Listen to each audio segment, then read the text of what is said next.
Hai.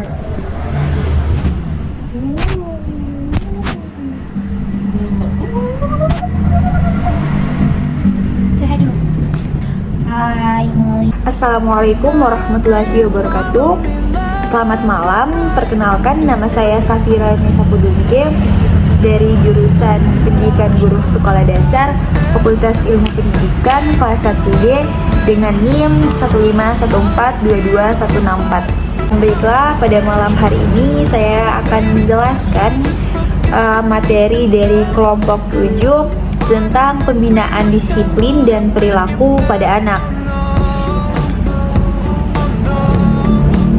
Langsung saja, jadi sini kata disiplin itu berasal dari bahasa Latin yang artinya disiplina, yang menunjuk kepada belajar dan mengajar. Kata ini berasosiasi sangat dekat dengan istilah disiplin, disito, yang berarti diikuti orang belajar di bawah pengawasan seorang pemimpin. Di dalam pembicaraan disiplin dikenal dua istilah yang pengertiannya hampir sama, tapi terbentuknya satu sama lain merupakan urutan. Kedua istilah itu adalah disiplin dan ketertiban. Ada juga yang menggunakan istilah siasat dan ketertiban.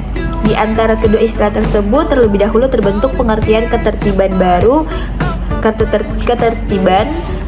kemudian pengertian disiplin. Sikap disiplin yang dilakukan oleh seseorang sebenarnya adalah suatu tindakan untuk memenuhi tuntutan nilai tertentu.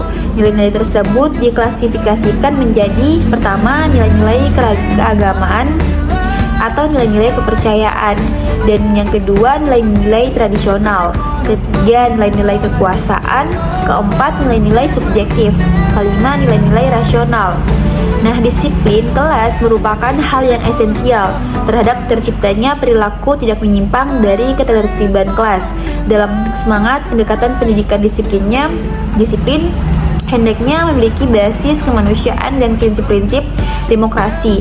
Prinsip kemanusiaan dan demokrasi berfungsi sebagai petunjuk dan pengecek bagi para guru dalam mengambil kebijakan yang berhubungan dengan disiplin. Oleh karena itu, pendekatan disiplin yang dilakukan oleh guru harus yang pertama menggambarkan prinsip-prinsip pedagogi dan hubungan kemanusiaan. Kedua, mengembangkan dan membentuk profesionalisme personal dan sosial lulusan. Ketiga, merefleksikan tumbuhnya kepercayaan dan kontrol dari peserta didik. Keempat, menumbuhkan kesungguhan berbuat dan beraksi. Kelima, menghindari perasaan beban berat terpaksa di kalangan para peserta didik. Dengan disiplin peserta didik diharapkan bersedia untuk tunduk dan mengikuti peraturan tertentu dan menjauhi larangan tertentu pula. Terciptanya kesediaan semacam ini harus dipelajari dan harus secara sadar diterima. Itu semua adalah dalam rangka memelihara kepentingan bersama atau memelihara kelancaran tugas sekolah. Dalam prakteknya, disiplin kelas dapat dibagi menjadi dua jenis, yaitu pertama, disiplin kelas yang berasal dari kesadaran peserta didik sendiri. Artinya, perilaku disiplin datang dari kesadaran masing-masing siswa tanpa perlu diperingatkan. Namun kesadaran disiplin ini perlu dibentuk sejak dini dengan proses yang menerus. Selanjutnya itu ada disiplin kelas yang timbul karena adanya paksaan dari pendidik atau wali kelas. Nah, jenis disiplin kelas yang timbul karena adanya paksaan memang kurang baik karena dapat menimbulkan perasaan tertekan pada peserta didik sehingga dapat mengganggu perkembangan psikologinya, bahkan dapat menghilangkan kepercayaan diri peserta didik. Selanjutnya itu membantu peserta didik meningkatkan standar perilakunya menggunakan pelaksanaan tata tertib kelas sebagai media untuk menegakkan disiplin. Fungsi utama disiplin adalah untuk mengajar atau mengendalikan diri dengan mudah, menghormati dan serta mematuhi otoritas. Dalam mendidik peserta didik perlu disiplin tegas dalam hal apa yang harus dilakukan dan apa yang dilarang atau tidak boleh dilakukan.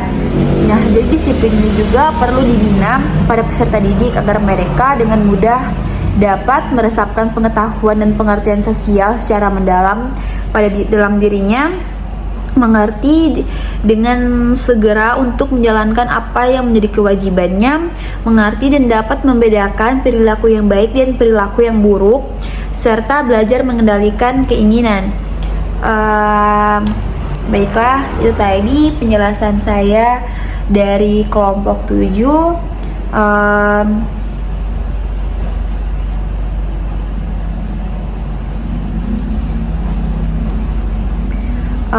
Baiklah, tadi itu penjelasan saya dari kelompok 7.